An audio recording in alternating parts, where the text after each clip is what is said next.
जब जब मैंने आपको सुना है, जनता जो आपको सुनती है उसको एक आइडियल मार्गदर्शन या यूं कहूं कि रास्ता मिलता है, निष्पक्ष रास्ता मिलता है। उसी उम्मीद के साथ सर सवाल है मेरा आपसे, अरविंद केजरीवाल के बाहर बेल पर आते ही लगातार सत्ता पक्ष निशाना साधने लग गया। अरविंद केजरीवाल ने 21 मिनट का भाषण क्या दिया, 21 बवाल खड़े हो गए। क्या बीजेपी में कोई नहीं है जो बेल पर बाहर है? सवाल ये।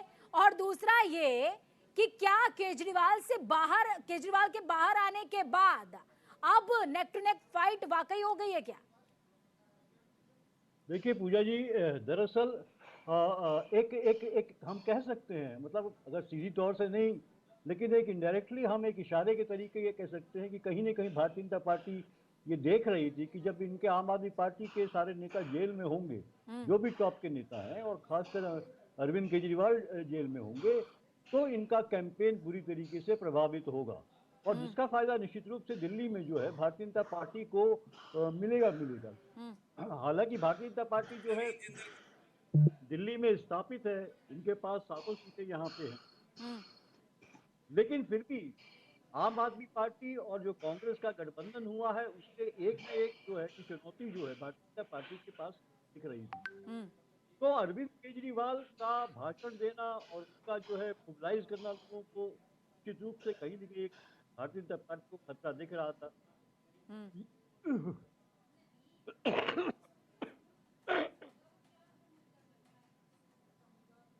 जी थोड़ा पीयूष, गला खराब है। जी जी, नहीं बात पूरी करें। तो इस वजह से मुझे लगता है कि एक बड़ी कूल कूल सिचुएशन थी भारतीय जनता पार्टी के लिए कि अरविंद केजरीवाल जेल में रहें। अब अरविंद केजरीवाल देखिए आते ही उन्होंने जो शगुफा छोड़ दिया, मैं तो शगुफा मानूंगा इसको, एक राजनीतिक शगुफा है ये।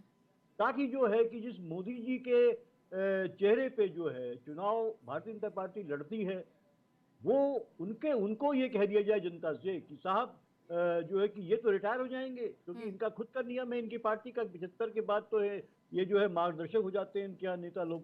तो फिर क्या होगा उस हिसाब से, आपकी वो गारंटी का क्या होगा, जो जो वादे मोदी जी कर रहे हैं उनका क्या होगा।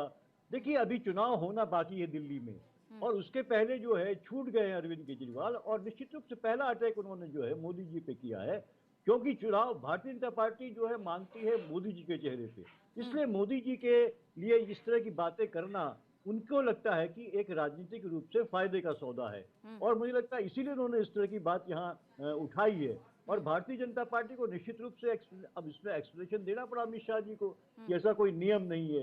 भाई नियम तो है ही है पार्टी का, मान लीजिए आपका कोई संविधान में नहीं है, लेकिन ये एक पार्टी के अंदर एक सहमति पैदा हुई थी, तभी आपने जो है ये बनाया था कि जो 75 साल के होंगे वो जो मार्गदर्शक मंडल में चले जाएंगे। इसमें हमने देखा बहुत से नेता, चाहे वो अडवाणी हो, और चाहे मुरली मनोहर जोशी हो, सुमित्रा बिल्कुल। महाजन हो, कलराज मिश्रा हो, सब लोग गए हैं। तो इसलिए उस तरीके से इनको भी जाना होगा, ये बात उन्होंने कहीं ना कहीं संप्रेषित करने की कोशिश की है।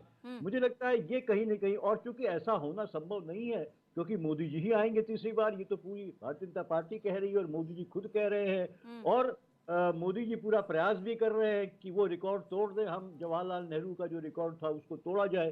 तो मुझे लगता है कि इसलिए ये एक्सप्लेनेशन देना पड़ा भारतीय जनता पार्टी को इस तरीके का कि ऐसा हमारे संविधान में नहीं है। लेकिन अरविंद केजरीवाल ने अपना अपना जो एक वार है वो वार उन्होंने कर दिया है मोदी जी के ऊपर। और मुझे लगता है कि ये एक आप देखें तो आम आदमी पार्टी की यही खासियत है, और खासकर अरविंद केजरीवाल जो है वो जो है बहुत एक आक्रामक रूप में जो है वो जो है कि अपनी बैटिंग करते हैं। और पीयूष इसीलिए जी, कहीं एक सवाल मेरा रह गया, जो शुरुआत का सवाल था आपसे, कि क्या बीजेपी में कोई बेल में बाहर नहीं है क्या? क्योंकि मैं लिस्ट देख रही थी बीजेपी लीडर्स की, जिसमें 50 से ऊपर लीडर्स का नाम है जो बेल पर इस समय बाहर हैं। और निश्चित रूप से देखिए, और बहुत से ऐसे हैं जिनको इन्होंने अपनी पार्टी में शामिल किया दूसरी बिल्कुल पार्टियों से, बिल्कुल। उनमें उनमें ज्यादातर ऐसे हैं जो जो बेल पे बाहर हैं वो।